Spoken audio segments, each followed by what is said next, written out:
one of the dogs, while they were digging, Truman, the German Shepherd, he started really alerting on that spot. Welcome. This is a Disaster Debaters special presentation of Darkness Debaters with Mandy and Brandy. We are bringing unsolved true crime straight into your ears to dance in your imagination. Lock your doors, check the windows, pull your blanket up tight, and bring your detective skills. These cases represent the dark side of human nature and have eluded justice far too long. But maybe tonight, we can cast light where darkness dwells.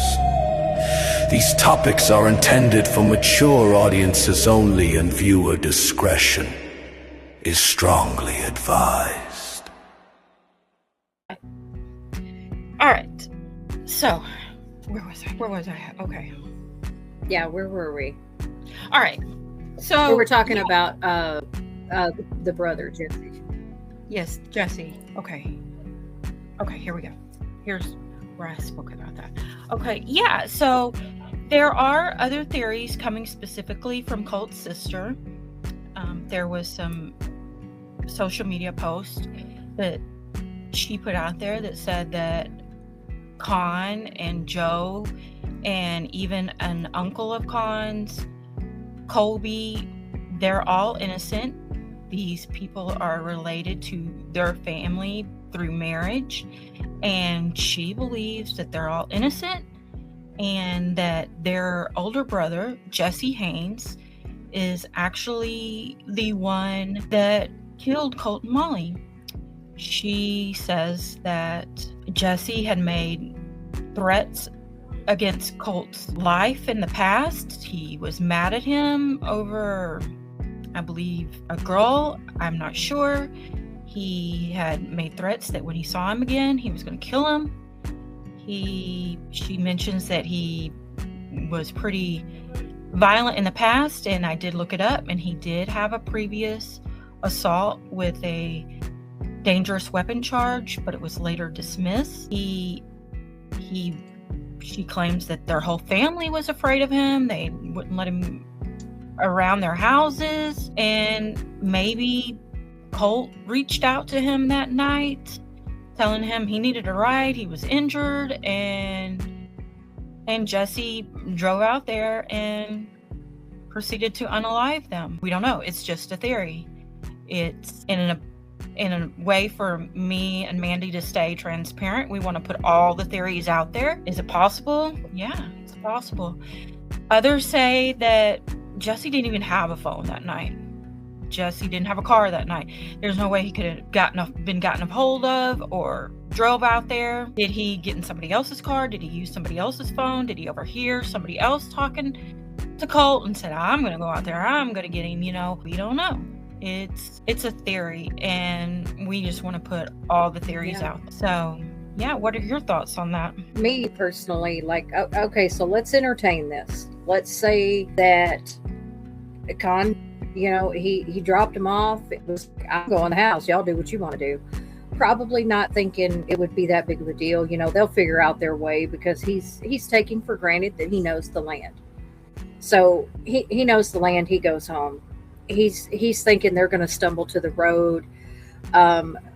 Everything I've seen, Molly actually knew Con longer than she knew Colt, and there are people who have said that if Con was hanging around with, or if Colt was hanging around with Con, it was because of drugs. That they were doing drugs together because they were not friends.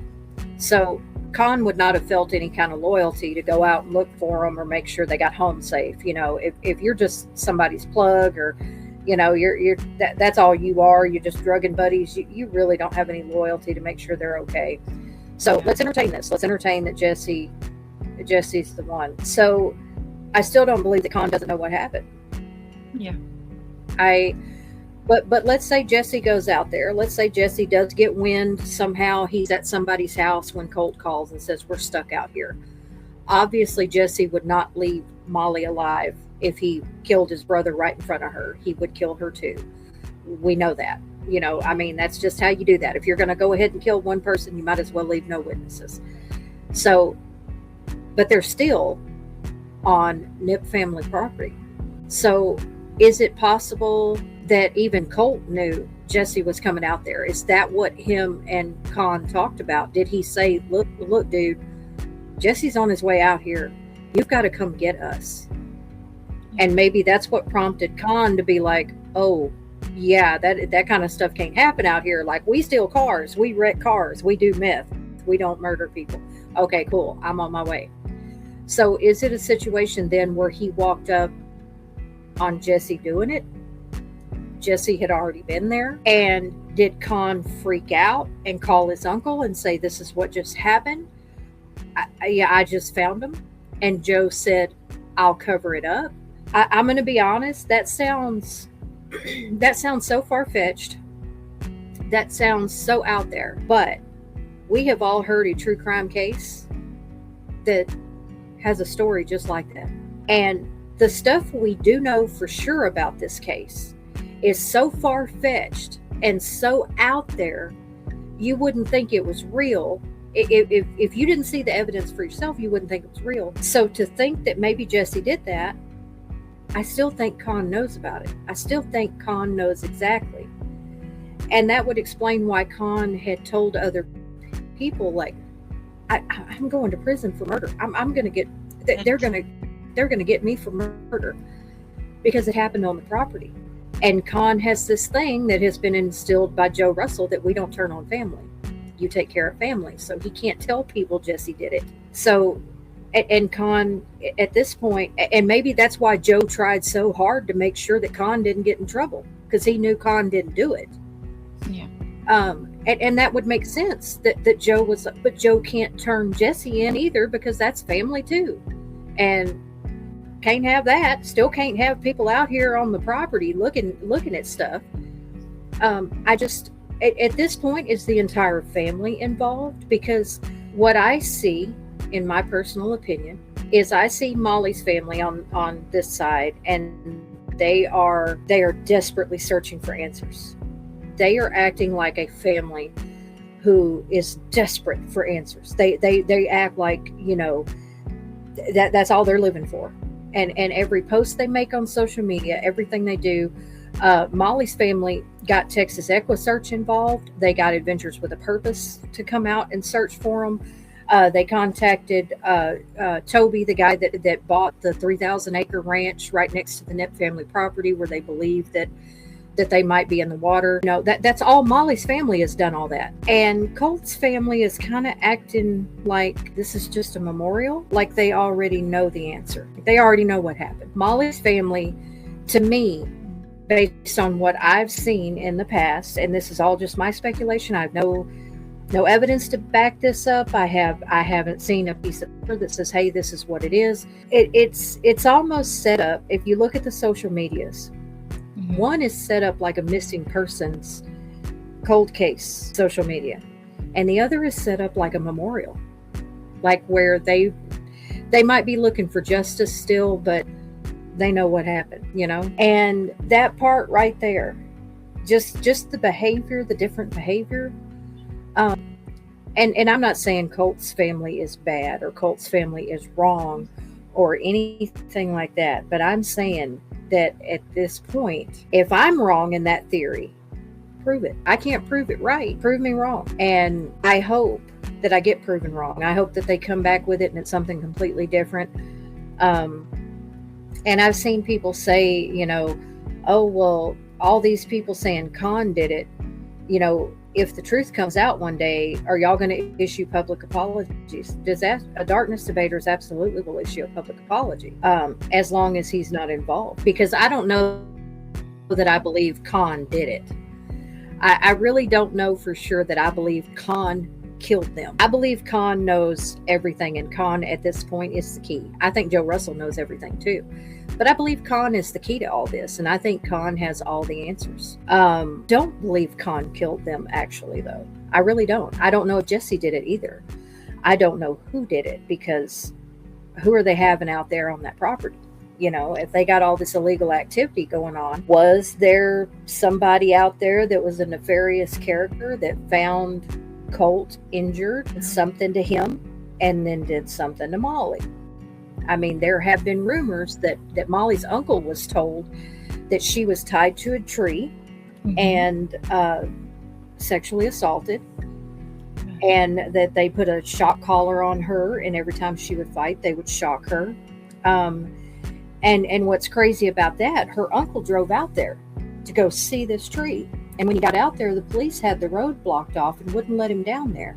They said, "Oh, Joe Russell's already down there investigating that." Well, we know how Joe Russell investigates. So, I mean, I really don't think Con killed him. But I think Con knows exactly what happened, and I think if Con would open his mouth, then I don't know that Colt's family would finally have peace, because I think most of them would end up in prison for their part in it. But Molly's family would at least have peace. And you know what? At the end of the day, it is awful that their families have to live through this, but Colt and Molly deserve the justice. They deserve, no matter who killed them, why, who covered it up, who's helping cover it up. Colt and Molly were bright young people who deserved the chance to turn their life around, and they deserved the chance at the future. And they didn't get it. And they should have. And somebody out there knows exactly why they didn't get it. Yeah. So that kind of leads me into the mysterious 911 butt dial. It was in March of 2014. There was a call that came in to Love County. It seemed to be accidental in nature, possibly on purpose. We don't know. The caller never spoke directly with the dispatchers, but there was a conversation in the background that was heard. The caller mentions Moxley Lake, which is out there on the property. The caller mentions Molly Miller, and there was a saying, they quoted saying, "Right there, I can put my finger through it." There was another quote that said, "I shot him in the mouth." You could hear water splashing in the background. There were gunshots heard, and then the call was disconnected. This actually came from Con's uncle. His name is Colby Barrick. He ended up being later arrested on totally unrelated charges to this case. And while he was in custody, he advised authorities to search Moxley Lake for their remains. Whether there's something to that 911 call, we can only know. We don't know. But it's strange. Nonetheless, it's strange. 4 months. It is strange. Several months after, and this call comes in. Why were they talking like that? Why were they saying the words that they were saying? We'll never know. Right. I don't know. Did Adventures with a Purpose search that lake? I watched the episode they put out. I'm not sure that they searched the lake, but at the time that they went out there 4 years ago. And they went out there with cadaver dogs, and that was the bulk of their search, was the cadaver dogs. And they met with Toby. They met with Paula, which is Molly's cousin, Paula, who is she is a huge advocate for this, and keeping Molly's name in your mouth, and that you don't forget her, and that you don't forget that she's still missing. I think by this time they had already declared Molly legally dead, which is what they had to do to keep the investigation going. And Toby said when he bought that ranch, it was untouched. There was no houses there. There was no nothing. So at one point, he found, they do a lot of hunting, and they're on foot a lot out there. And he found a girl's undershirt on a tree, about eye level, hanging from a tree. And it looked old, like it had been there for several years. And I can't remember now if he said it had blood on it, but they did call. They called one of the agencies. I don't remember which agency came and got it, but they haven't heard anything. They didn't hear anything back about the shirt being tested. So Adventures with Purpose, they came out to look for any evidence and the bodies. Property's 3,000 acres, so that's a lot of land to cover. It's almost it's going to take them just keeping going. Molly's cousin did tell AWP when they were out there that when they searched the west side of the lake in September 2013, there were foot tracks and four-wheel tracks in the lake, and they had pictures of this. They had pictures of the tracks and the four-wheeler tracks and the foot tracks, and that is where Colby's cell phone pinged, was in that area. And I believe that they sent a deputy out there to go investigate that phone call, and they were all out there, Colby and it might have been a couple of other people, and they told them, oh, we're just out here fishing, and they got in trouble because they're felons and they had firearms on them, so they got in trouble for that. But the cadaver dogs, there were two of them, and let me look at my notes because I love their names. There was Zelda and Truman. Zelda was a lab, and Truman is a little German Shepherd, or well, he's not little, but German Shepherd. And they would run down to the water. They run down to Moxley Lake, and it looks like they're just trying to take a drink. And what they're actually doing is they're tasting the water, because your scent, we see on movies all the time, they're like, get in the water, the police dogs can't find you. That's actually false. Your scent goes in the water, and the dogs can lick the water and they can taste your scent. So they were down there, they were looking. At one point, the dogs were kind of alerting, kind of up above the ground a little bit. And one of the handlers were saying that the reason they alert kind of pointed up sometimes is when the sun is coming out, the scent will start to move further back down to the ground, like to the cooler air. And there was a spot that they found next to a fence that had a bunch of disturbed earth. Like the rest of the ground around there was hard as a rock, but this one spot had a lot of loose dirt. So Paula called Brad, which is the lead investigator on the case, and he's got jurisdiction in that area, and they got permission to go ahead and dig that spot. One of the dogs, while they were digging, Truman, the German Shepherd, he started really alerting on that spot. He was going nuts. He was barking. He was trying to dig at it. And they were saying, him digging like that, he's trying to get the scent. He's trying to get to the scent, to the source of the scent. So they dug it up some more, and they said, okay, so what we're going to do is we're going to leave the area for about 30 minutes. We're going to let everything settle back down, and we're going to send the dogs in by themselves, because sometimes the dogs will alert if the people are around and things are just disturbed, and it can get kind of chaotic and hard for the dogs to pick up what they're supposed to. So they let everything set, and Truman had really gone nuts on this hole and all the dirt around it. Well, when they sent the dogs back in, they sent Zelda in first. She didn't pick up anything. She didn't alert nowhere. She was not interested in any of it. And then they sent Truman back in, and same thing. He didn't alert. He didn't bark. He went to the hole, sniffed around, left, never barked, never alerted.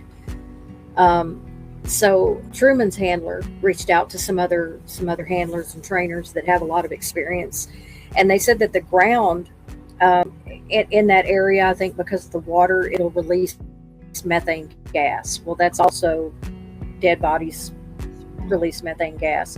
So it's possible that he was picking up on that. They might have hit a pocket of methane, and that's why he didn't alert on the second walkthrough. So AWP did not find anything on there. They didn't find any evidence. They didn't find anything that time.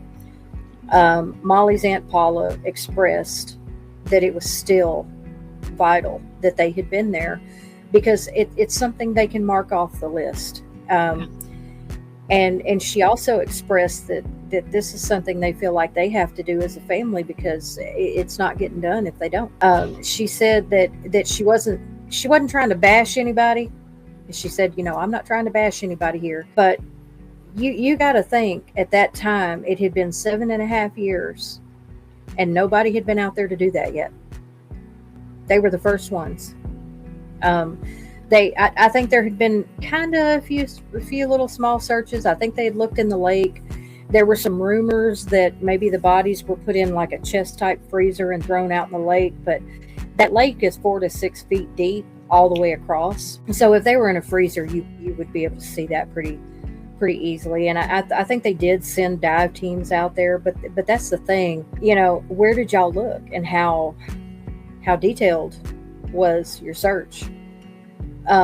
Did you use sonars? I know AWP does a lot with sonar and stuff. That's how they find people, and they find vehicles and stuff that way. So I would just be curious if it was just divers and they just went out there and kind of looked around, or were they using sonar? Like, what kind of technology were they using to know where to dive? But in the end, their AWP, they went out 4 years ago. They did not find anything.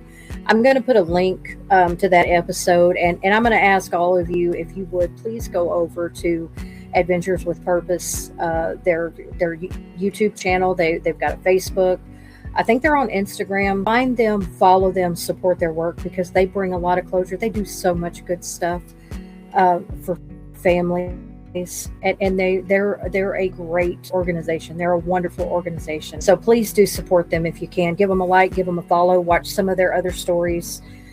They have found a lot of people. They have found a lot of missing vehicles that were involved in auto accidents and water, and they've worked with law enforcement a lot to get families closure. So and that Molly's family got in contact with Tim Miller, who founded Texas EquiSearch.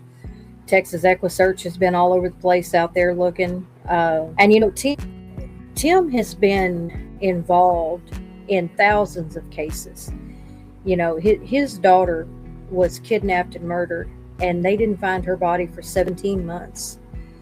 So given his experience and given what he has seen himself, not only just lived experience, but him being involved in a lot of these searches and things, after he had been out there and looked around, in his opinion, he shared with Never Seen Again that he believes Colt and Molly were killed, and that they didn't die of exposure out there. Yes. And Tim Miller's words have weight, because he knows what he's talking about. So those are really the big two searches. I don't know of any other searches that have been done actually, like large scale searches, not just, we're looking in this little corner over here. I don't know of any other searches that have been done by any of the law enforcement bureaus or anything that are involved. Mm-hmm. And I don't know how much they could tell us either, with it being an ongoing investigation. Right. But I feel like we would They may have done some searches. They just can't say anything because it's an ongoing investigation. I don't know. Yes. So I don't want to discount them and say that there hasn't been any searches, but we just don't know. Yeah. Yeah. And I do want to say on that, I want to make sure I'm not discounting the Oklahoma Bureau of Investigation or the Native American bureaus. I'm really not. I'm not discounting them, because they may be doing their own thing, and just not able to talk about it. Mm-hmm. Just based on what we know that Joe Russell was not investigating. We know, if the new sheriff that is in office that promised to reopen this case, if he has done some investigating, he has been very tight-lipped about it, and he has not told nobody nothing. Maybe they have to be so extra super hush hush because of Joe. I will say, the truth always comes out. The truth always comes out. And somebody knows exactly what happened. And somebody has been hiding this for almost 13 years. And somebody is getting really tired of hiding this. And somebody is getting really tired of walking around with this sitting on them, and they are living in fear every day that today's going to be the day that somebody finds out. And it would be such a relief for them just to say, you know what, here's everything I know. Just take whatever, if Con is involved, he's, as long as he's not the one that killed him, he's probably not going to get a whole lot of time. He probably wouldn't get hardly nothing. Probably parole or probation, just for being involved. I don't know that for sure, but he could probably, I'm sure he could talk himself down quite a bit or get some kind of immunity or something like that. I just, if you're watching this and you know something and you're scared, ask for immunity.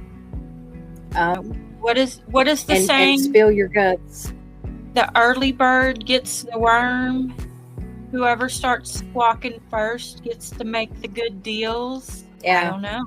So I'm telling you, we're sitting at almost 13 years. Somebody is about to crack, and you better hope it's you first, because this right here goes so deep that the only person that's going to come out not smelling like BS in this case is going to be the one that talks first.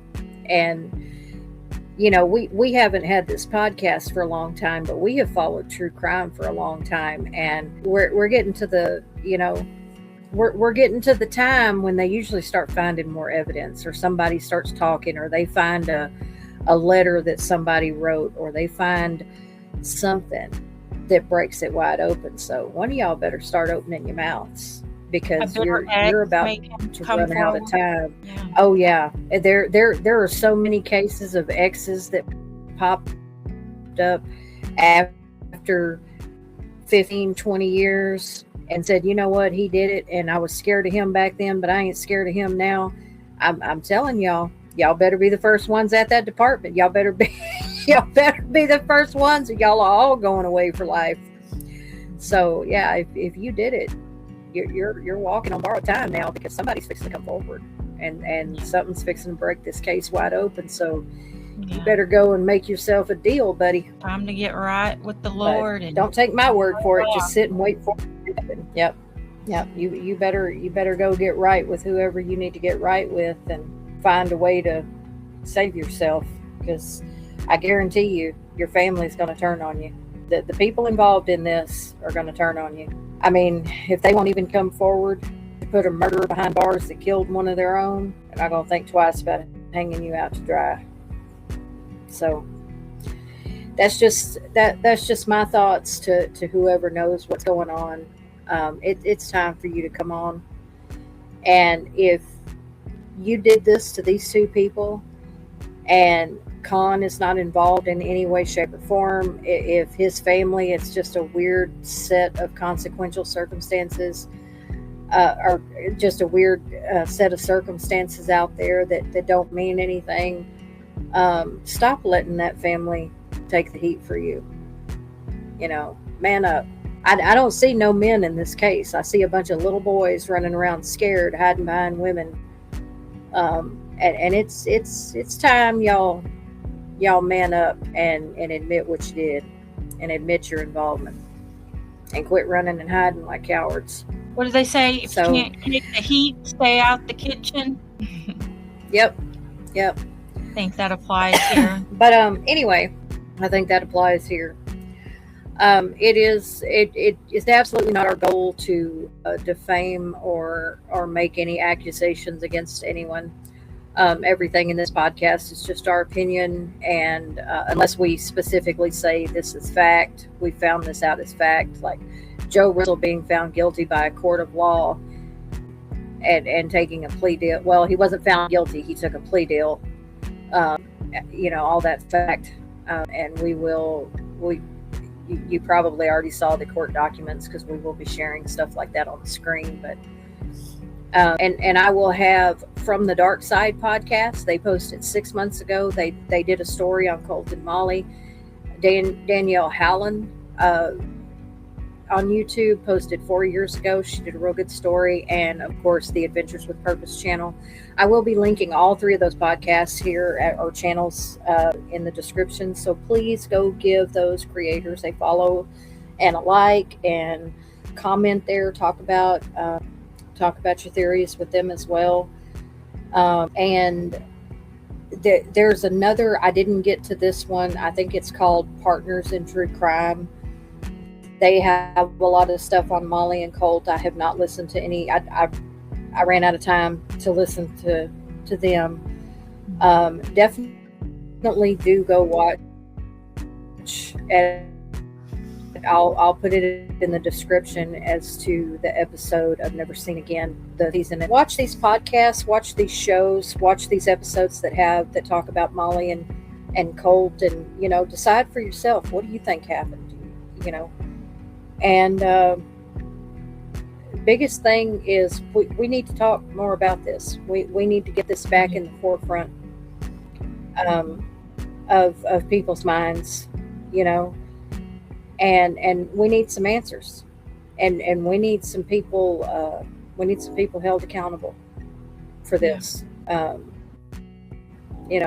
It's time to find some accountability for people.